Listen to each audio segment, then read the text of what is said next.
Kulingana na akrabu ya kronomita yangu ni saa 7 kamili Afrika Mashariki, sawa na saa 6 kamili Afrika ya Kati. Ijumaa inamaanisha kwamba wiki kwa wale ambao wanakwenda kazini inatimia, lakini tunajua kwenda weekend kubomborosha, kuburudika aina yake. Mpenzi mtazamaji, karibu sana katika taarifa Adhuhuri Switch. Jina langu ni Emmanuel Terer. Sipo peke yangu, niko na mfasiri wa lugha ya alama, mtangazaji mbia Michael Maithia. Lakini kwanza tupate muhtasari.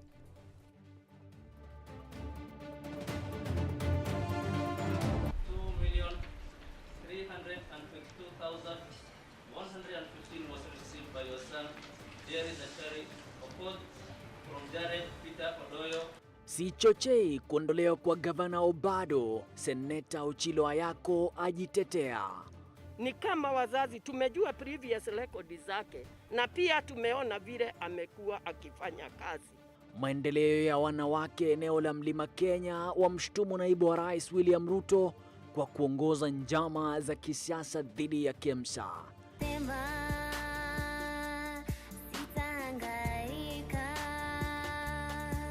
Tutakupakulia makala maalum kuhusu msichana moja anayeimba licha ya ulemavu alionao.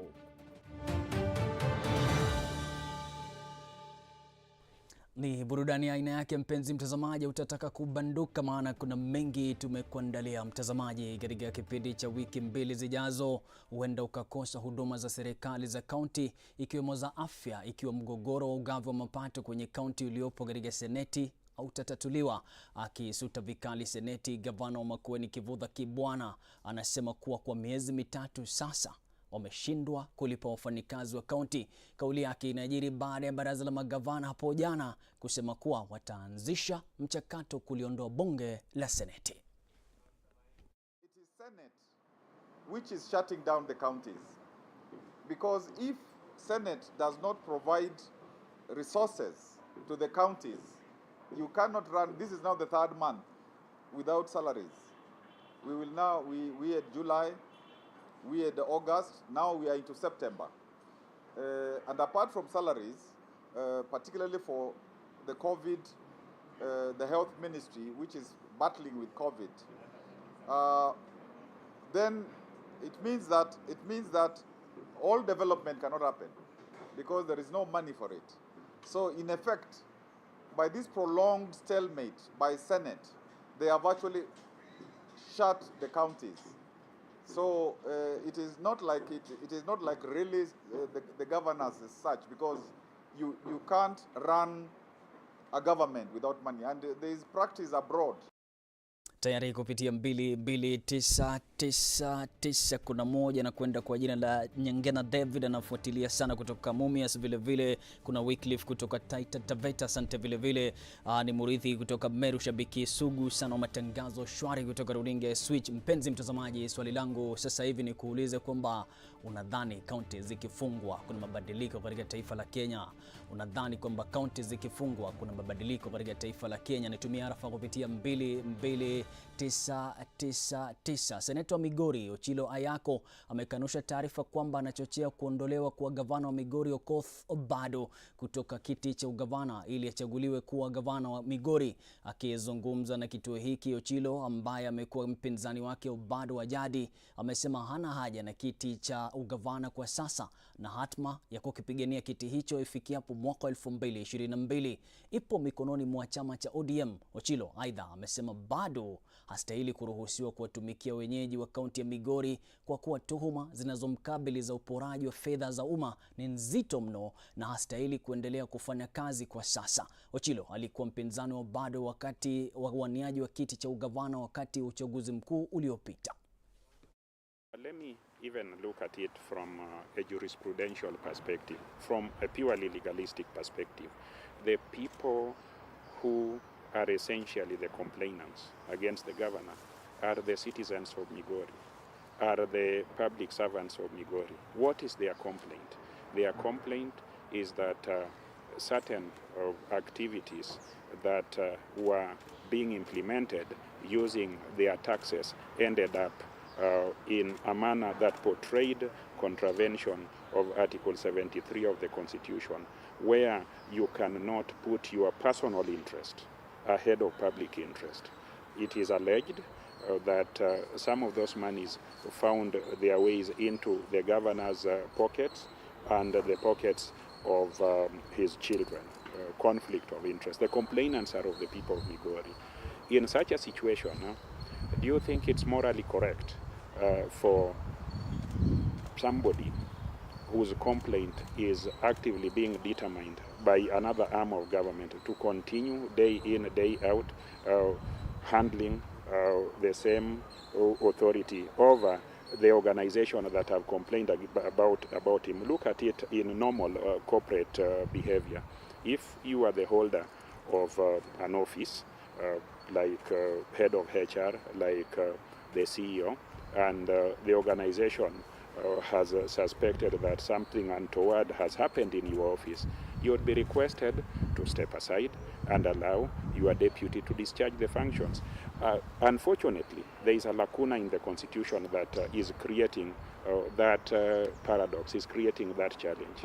And the courts have dealt with it by hoping that executives who may not necessarily leave office would step aside, not necessarily resign, and allow their deputies full authority to handle the functions of that office, because that office is of public trust and of the benefit of people of Migori and other people. So viongozi wa shirika la maendeleo ya wanawake eneo la Mlima Kenya wanadai kuwa shutuma za ufisadi katika sekta ya afya nchini ni njama za kisiasa za naibu wa rais William Ruto na wanaomuunga mkono.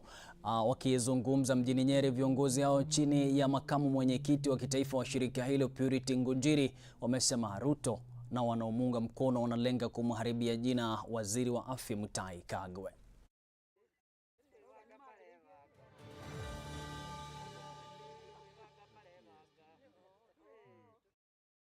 We have seen the side the deputy president is taking, to be honest. And those are the ones, because if we mentioned them and even whatever activities are being done, we know they are the ones who are politicizing this. Like now on Sunday, we all watched Kererembe and we saw the questions which were being raised. So that is the team which seems to be fighting whatever the head of state is doing. Kwa hivyo tukisema tunajua, ni kama wazazi tumejua previous record zake na pia tumeona vile amekuwa akifanya kazi. Kwa hivyo ni vile na conscience yake pia vile anajifanya, ni vile conscience yake inamwambia hakuna kitu amefanya, hata upelelezi ukifanywa. So vile tunasema hizi siku 21 tugoje, kwa sababu hata kiongozi wa nchi yetu Uhuru Muigai Kenyatta amesema within 21 days ameweka hata kamati ile itakuwa inachunguza hiyo maneno. Collins Bore kutoka Nanyuki: ni muhimu seneti tatua utata unaozingira ugavi wa rasilimali katika kaunti. Kuna moja anasema amna tofauti yoyote ambayo itaonekana tutaendelea kusalia kwenye shimo. Ni Kosgei Wellington kutoka Nandi. Mpenzi mtazamaji, swali langu ni hili kwamba unadhani kaunti ziwepo ama ziziwepo, bado sisi tutasalia katika shimo la mateso? Nitumia arafa kupitia 22999. Macho yote yameelekezwa kwa kamati ya afya ya bunge inayotarajiwa kuwasilisha ripoti juu ya mapendekezo yake kuhusu kashfa inayokabili KEMSA na Wizara ya Afya. Mapendekezo haya yatatolewa baada ya mahojiano yaliyofanywa jana katika bunge dhidi ya maafisa katika Wizara ya Uchukuzi nchini. Tayari maafisa wa Wizara ya Uchukuzi nchini walithibitisha kuwa shehena 21 zilizotolewa na mfadhili wa Kichina Jack Ma hazikutolewa na mashirika ya ndege ya wa Ethiopia. Amina Hussein ni mwandishi wetu. I wish to emphasize that in this consignment, 21 packages were short delivered. They were not received. It's been confirmed to me that the Minister of Health is pursuing the people in Addis Ababa to account for this particular consignment. All this raises a lot of concern. This is where perhaps maybe our equipments and the ventilated 21 items got lost. Maybe they decided to open and take from other African countries, including Kenya. Mpenzi mtazamaji, kumbuka kwamba tupo mubashara kupitia Facebook na vile kupitia YouTube. Enda utafute jina la Switch na bila wasiwasi kidude kile kitajipa, alafu wewe mwenyewe utapata nafasi ya kufuatilia matangazo haya. Kuna Geoffrey Masira kutoka Nakuru anasema kuna tofauti yoyote, mgomo wa madaktari umeshuhudiwa na vile pesa za kaunti ni mali ya gavana. Ni mazungumzo na maoni yao. Swali langu ni je, unadhani kwamba kaunti ziwepo ama ziondolewe? Nitumia arafa kupitia 22999. Twende katika mapumziko.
Karibu tena mpenzi mtazamaji, unaendelea kupokea taarifa habari kutoka runinga ya Switch ikiwa na mimi Emmanuel Terer na vile mtangazaji mbia katika lugha ya alama Michael Maithiani. Tumia arafa, kuna swali moja nauliza leo kwamba unadhani kwamba kaunti zisalie ama ziondolewe. Nitumia arafa kupitia 22999.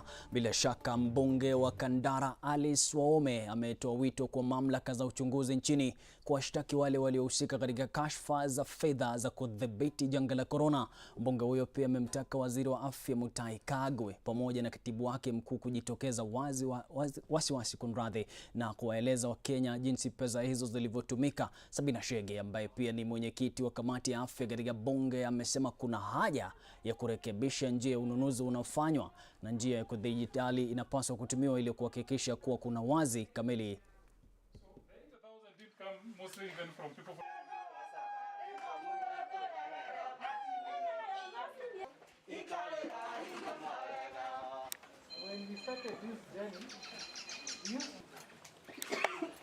I would agree with His Excellency the President when he says these people must be prosecuted within 21 days. At least investigations should be complete. We want to see them in court and we want the court to process these people very quickly. Pereka ndani haraka mara moja. Why would we now reach a situation where we are stealing funds when people need food on their tables because of COVID-19? People are waiting for masks. We have had this kind of things and we never see the end results. This particular one, the government must be held to account. People, within these corporates, not only KEMSA, giving business to the people that or there are some companies that they're dominant. They go and block. There are cartels that have been formed in many government agencies. So it is important that transparency is there. And one of our recommendations as a company will be the reforms of KEMSA is to be properly, fully ICT. So fully, they go digital so that there can be transparency and people will have facts and will avoid a lot of rumors and things that are going around that some of them are not true.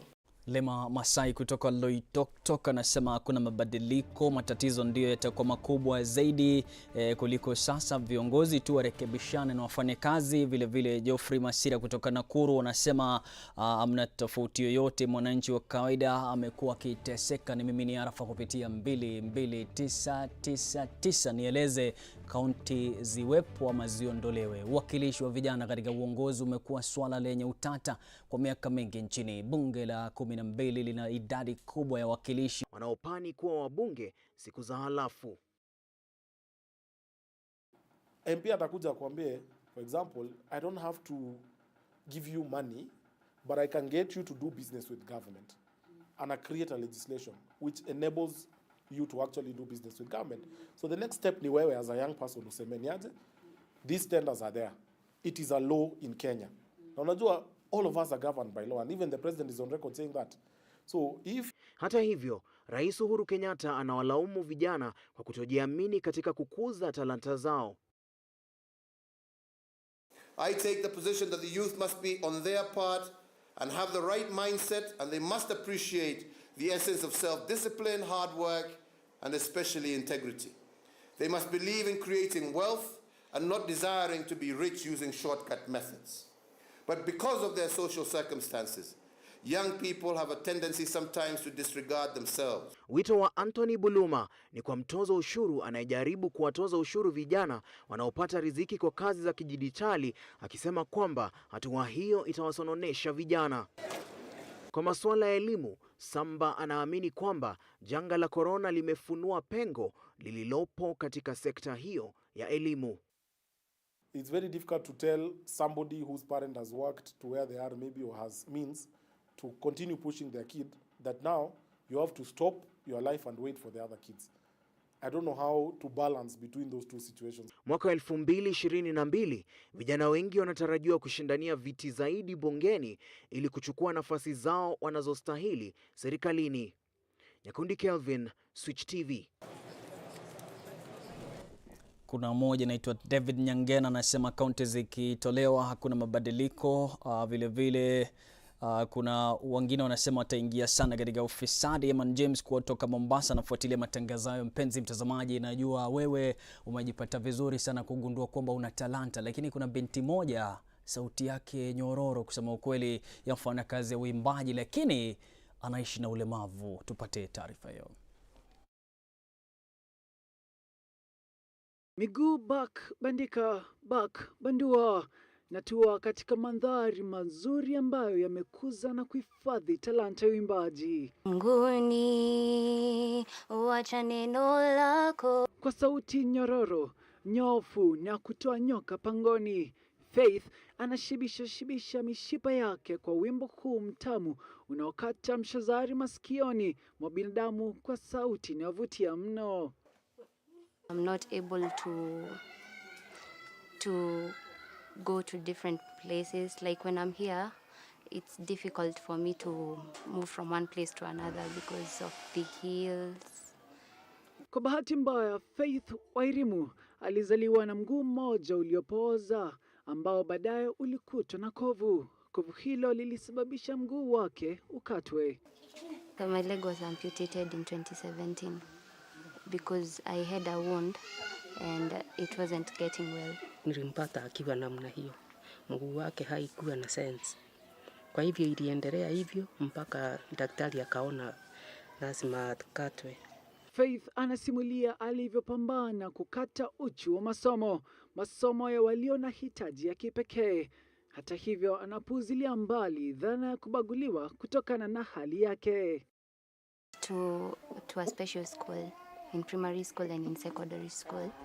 Then in college, I study in Thika, Jordan College of Technology. Mdogo wake nilikuwa nikimbeba kwa mgongo, kumpeleka shule na kumrudisha hapa until the time we go to Joytown. Baba. Binti huyu mwenye umri wa miaka 20 yupo katika safari ya kuwatajika nchini. Amewimba wimbo wa Uliye Juu. Pia ameziandika nyimbo zingine ila ameshindwa kuzalisha kwa kukosa fedha. Getting the funds to produce my songs, I'm not able to get those funds. The person who inspires me is a lady called Francisca. She has the same condition as me. Faye yupo chini ulezi wa mamake ambaye naye anaenzi talanta, ragba na mvuto wa mwanawe. Kila mwaka tulikuwa tumelazwa hospitali. Kwa hivyo nilikuwa nikijua kila mwaka tutaenda hospitali. Hiyo ilikuwa kama desturi. Sababu hii mguu umemletea shida kabisa. Hata ingawa anakumbwa na changamoto kadha kama ukosefu wa ajira na kutopata hela za kutosha, Faye hajafa moyo. Talanta yake inasalia nyota ya jaha. Sababu ule dada yake alikuwa akimsaidia, aliaga. Sasa tukaachwa na baba yake akakaa kidogo akaaga.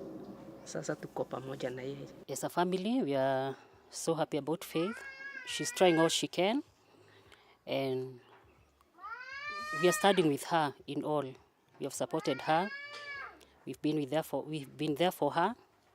All we can say, she can do it. She can sing. She has a good voice, and we'll support her where we can. This is my fight song. Jina lake Faith kwa tafsiri ya Kiswahili ni imani, na ni imani hii ambayo ameishikilia kwamba mambo yatanyoka. Atazidi kupasua mbarika kutumia sauti yake, kwani papo kwa papo kamba hulikata jiwe. Wito wake mkubwa Faith ni kwa jamii kwa kubali wanaoishi na ulemavu. Hata ingawa anaishi na ulemavu, Faith Wairimu anazidi kujipa nguvu na kusonga mbele kwa kutumia kipaji chake cha uimbaji. Daniel Kariuki, runinga ya Switch.